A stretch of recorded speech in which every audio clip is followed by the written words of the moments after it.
Okay, the economy. Now, the economy is a huge thing to be discussing. GCSE, I've got to remember this is GCSE. We're focusing on the end of year 10, 1.5, and the beginning of year 11, 2.1. And these two areas discuss the economy in regards to stakeholders, interest rates, exchange rates, inflation, sources of finance for large businesses, pressure groups, the environment, those sorts of things. And as we move through the coronavirus pandemic, plus you add in Brexit and that happening over the next few months, I love it or hate it, you know my opinion. The economy is something that is at the heart of the UK and global economies. So the UK, this is now June 2020, the UK has had a 3-month period of negative growth. So we're always in lag, there's always a delay with these figures. So another 3 months, another quarter of a year, and that would signify a recession. Now, a recession is simply a 2-quarter period of time, 6 months, whereby an economy, and I'll talk about that in a second, has seen negative growth. Now, what we mean by an economy, it refers to how many goods and services, production and consumption, so what we make and what we consume, are being produced within an economy, a country, and it's given a value. Now, that value is always dollars. In the UK, obviously, we produce stuff in sterling, but it's always in dollars globally, and that allows countries to make comparisons. Why they make comparisons? They make comparisons because classic economic logic is that GDP is a significant target, an improvement in GDP is a significant target. Now, there are arguments against that, but that's not necessarily to talk about in GCSE. But some economists or modern forward-thinking economists are arguing that GDP shouldn't be the measure of a country's wealth, but rather life balance, leisure balance, number of deaths, level of education, those sorts of things. Because GDP can increase for a number of reasons. It can be because we get better at producing stuff, and so each person in that country produces more items. Or it could be simply because that country has a lot more people coming into that country, and each person doesn't get better at producing stuff, but there's more of them, so they're all collectively producing more together. Now, Britain in the most recent years has done the latter. We've had more people coming into the country, they've added value to the country, and Britain has become, as an economy, bigger and better. Now, normally at around 2% per year. That is the sort of target. Now, when we're talking about the economic climate, for GCSE, the bits that make up the economy, we're looking at consumer income. So my income, is that going up? Is it going down? Is it stagnating? Is it staying the same? How confident are businesses feeling? Well, obviously, there aren't many that are feeling confident at the moment. Go Outdoors yesterday announced that, or rather the owner of Go Outdoors, announced that they're looking to go into potential liquidation to shut their doors. And that's because stakeholders, probably for a company like that, significant stakeholders will be people they owe money to, and those people will be asking for their monies. But Go Outdoors hasn't had the income flow because, one, shops have been shut in general. Two, Go Outdoors is for outdoor kit. People aren't allowed to go outdoors. Business investment. How much money are firms putting into growth of their own business? How much are investors putting into other businesses and so forth? And it's not been a lot. People have been panicking. I've got to remember this is GCSE, but gold values have gone up because people don't know what to put their money in. Gold is deemed to be safe. People have, and for the first time, I think it's the first time, Britain has been able to sell bonds. So that's Britain borrowing money from other people, and they're called bonds, to a point whereby they were negative interest bonds. People have been so worried about their money disappearing that they bought British bonds and essentially it's cost them money to have that money lent to Britain, but at least they know they'll get it back. So business is really worried at the moment, and you can probably see that in the news.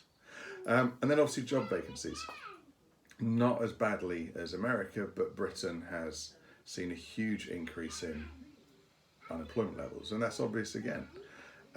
Governments put in systems to try and protect a lot of these people, but it's still not going to work for entire industries. Another thing you guys have got to be aware of in this area of the economy within the syllabus is this is, as I mentioned, recession, but it's the business cycle.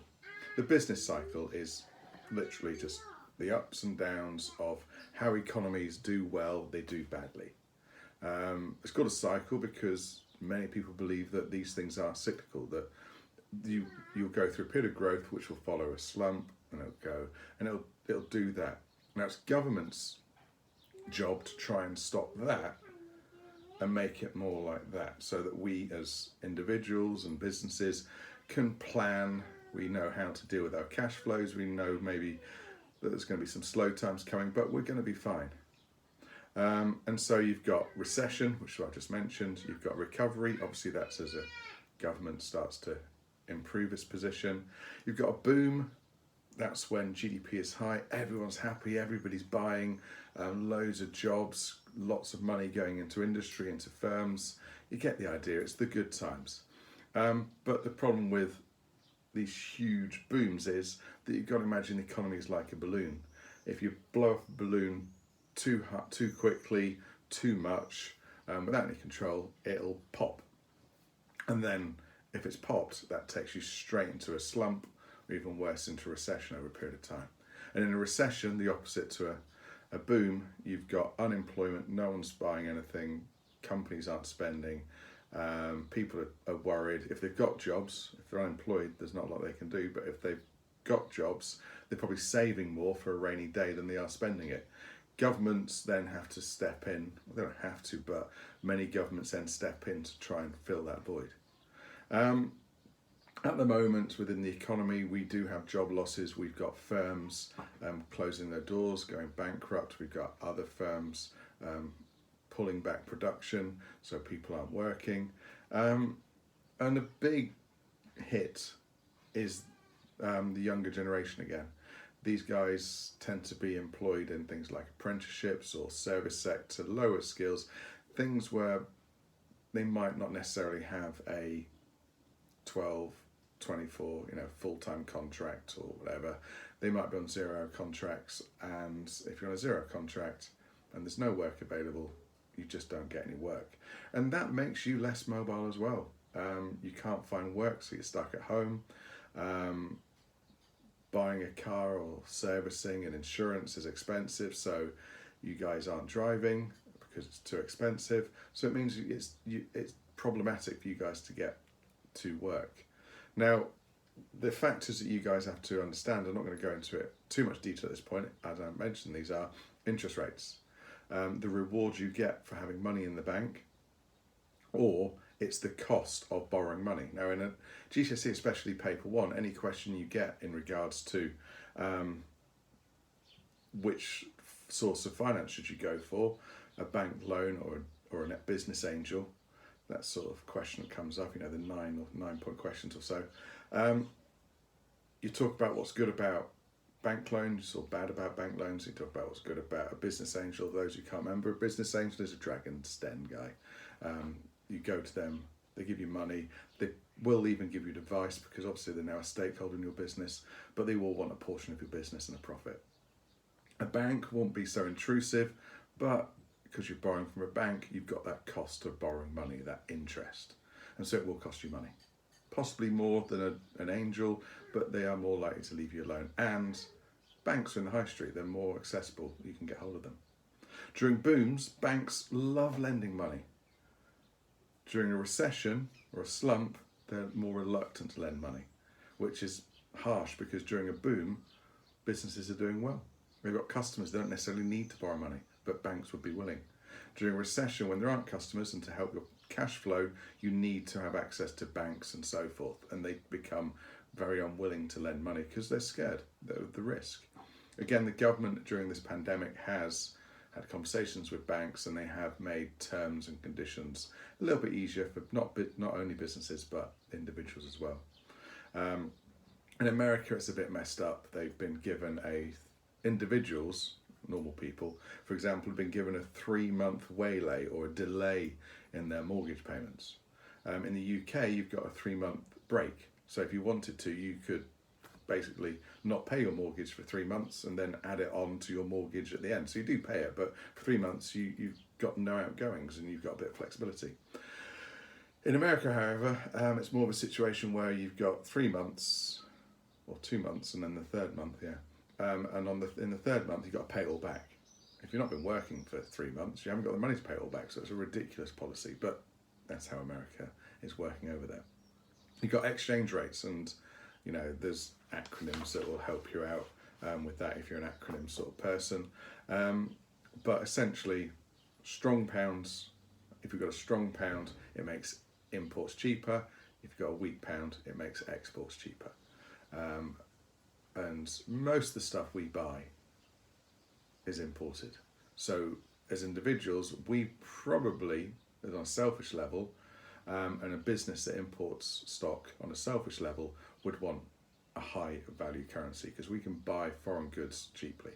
The same way that you guys would like a stronger currency because you would be able to buy more stuff when you're on holiday. Your holiday would be cheaper. Over the last 5 to 10 years, the pound has taken quite a beating, and if you went to airports recently or before the pandemic hit, you were sometimes getting £1 equals €1 parity. When we first entered the euro, or we didn't, but when the euro first was created, it was just shy of €1.70. So we were getting far more euros than we had to give up in pounds, and it made going on holiday very cheap. Now not so. The other thing is inflation.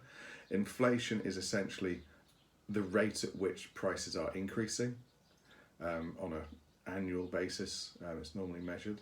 And that affects the cash in our pocket. So if you leave £1 in your pocket and then inflation's gone up by 10% over a period of a year, your pound in your pocket has lost value, technically. By lost value, what I mean is if a loaf of bread cost £1 at the start of the year and you had £1 in your pocket, you could buy that bread. But if prices rose throughout that year at 10%, by the end of the year, you've left your £1 in your pocket thinking, I'll buy the bread at the end of the year. But 10% on top of £1 is £1.10. You can no longer afford that loaf of bread. So inflation can increase costs or prices to you and me. And you've got to plan for it. You've got to hope that your wages or your salary goes up at the same rate as inflation, which leads me on to employment, obviously. I'm employed, I have a contract, I'm full-time, I'm relatively safe, but due to inflation and curbs on public spending, my wages haven't really gone up in a decade. They have a little bit recently, but in real terms, you link it to inflation, the rate at which prices are increasing. Prices have gone up like that, my wages have sort of done that, or salaries have done that. So I've not caught up with regular prices. Me as an individual, you could argue in real terms, once inflation's been taken into account, I am poorer. But unemployment, it's a bit unfair to make comparisons about current unemployment levels to this time 3 years ago, to this time 5, 10 years ago, simply because we've never had a global pandemic before. But unemployment is on the rise, and especially because a lot of firms have zero-hour contracts, they don't tend to treat lower skilled workers as well as they should do, and so you've got a huge amount of unemployment. Will that bounce back post-pandemic? Depends on how the industries in the UK open up again. And then obviously taxation, you guys have to understand. We've talked about this before, and you guys just have to have a loose understanding that taxation is on items we buy, unless they're necessities. So you pay 20% on most products you buy, clothing, those sorts of things, not kiddies' clothing and that sort of things that are deemed to be a necessity. And that 20% then goes to the government, which they spend on health, education, whatever they choose. I'm taxed on my income, both in the form of income tax and national insurance, car tax, insurance tax. There's a multitude of taxes now, ways in which the government pulls income from individuals, but then not forgetting you've got corporation tax, which off the top of my head I think 17% now. That's been creeping down. So corporations, in regards to companies, in regards to what proportion of their income, sales, revenue, and that sort of stuff, profit, they have to release back to the governments in the form of taxation. As a proportion is actually less than most normal people. The more you earn, like most of my friends, they pay as a proportion more tax. But obviously they earn more, so they still get to keep more of it. And you've got windfall taxes. There's a variety of taxes. Go onto the government website, you'd be able to see those. Now, how these things affect the economy is down to how the government uses them as tools. So low interest rates, so the Bank of England technically, if they reduce interest rates, it means that someone like me who has a mortgage, or if I want to buy a car, I can go to the bank, I can get an interest rate from the bank, and it'll be relatively low. I've got a good credit rating, so I can borrow, let's say, £10,000 at around 2.5% interest. That's good. When I bought our first house or our flat 16 years ago, interest rates were higher, and I was a first-time buyer, so I was being charged something like 7.4%. Obscenely high compared to what I'm being charged now. But then if you went back a generation or two ago, when the government, Conservative government at the time, was struggling to keep a handle on the economy, to attract investments and to slow down people's spending, whichever way you want to look at what the government were doing, interest rate payments went up to, close to, if not around 20% or more. I couldn't afford that as an individual anymore. Firms, businesses definitely couldn't afford that. So low interest rates make it easy for firms, businesses, individuals to borrow, not easy, but cheaper. High interest rates tend to deter people from borrowing money because it becomes too expensive. So if everybody's spending too much, then the government kind of goes, whoa, let's slow this thing down, otherwise we're going to inflate that economic balloon again, it'll go pop too quickly. Then the Bank of England, the government, Bank of England's technically separate, we don't need necessarily know that, they will increase interest rates to try and slow people's spending down. That's the traditional theory of it. But then that can, if they don't control it properly, if your costs are going up and you're a firm, one of the first things you're likely to do is bin off some people, sack some people. So you try and slow down the economy as a government, but then you cause unemployment by it. You might create inflation, prices going up. So you've got to be careful, it's a juggling act. So governments have quite a part to play in how they're going to balance all the tools they've got, those I've mentioned, and create a positive economy. Now, I think that'll do for the moment. It's just a quick little introduction as to what we mean by the economy. It's the sort of sum of all those components, how together they all interact together, and how the government uses each one as a tool to try and affect other bits. At GCSE, you don't necessarily have to overthink it, but you do have to be aware of those components of interest rates, inflation, exchange rates, GDP, at least know what it is, and unemployment. Now, they're all useful little tools to understand. I hope that makes sense. Okay, cheers.